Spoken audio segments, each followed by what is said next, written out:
This is the kind of condition I corroded and rusted these nuts and bolts out. These are from the dashboard, and this is probably just a quarter of what's in there. And you can see how rusty and everything they are. So what I'm going to do now is I've got this old Swarthega bottle, and I'll put that onto my old sander, which is knackered, and put some apple vinegar in it, and then I'll show you the results after a few hours. It's something I saw on YouTube, or Nick from YouTube. So first of all, I'll put them in acid for a few hours, and that'll clean all the rust off them, and then I'll put some sandblasting media in with them and shake them in that, and it'll shine them up, and I'll show you what it looks like.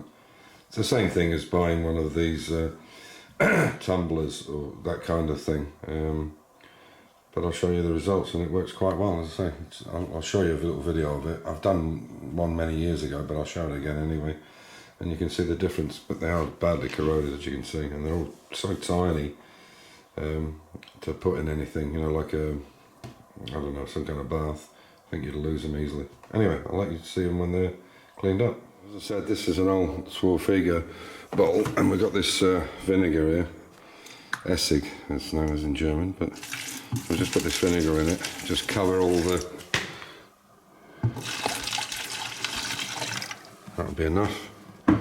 Just cover all the nuts and bolts inside it. And then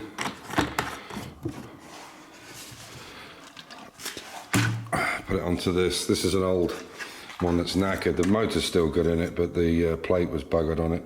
It's extremely noisy, but I'll just leave it in the garage for a few hours and it'll just rattle away. I'll show you once I've started it up.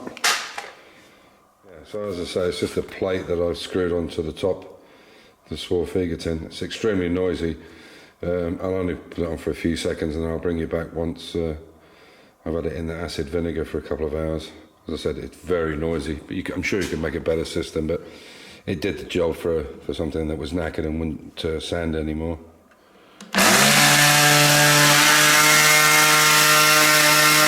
There's the colour of the vinegar, or Essig as it's called in German.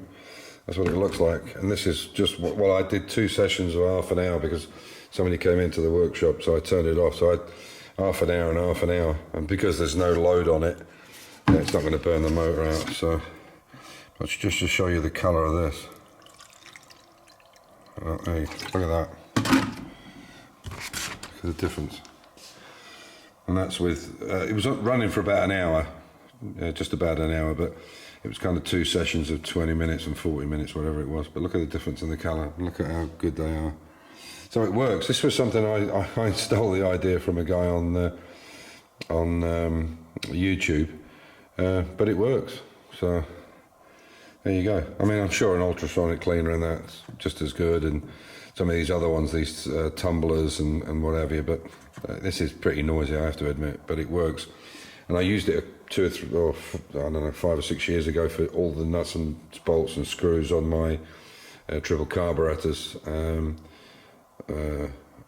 the XK, on the E-Type, and I also used it for the same here on the XK150 with the triple carbs on it. Everything was cleaned the same way. So there you go. Just a little tip. Hopefully you can use it. And it's, as I say, it's just the cheapest vinegar you could get for cleaning surfaces off.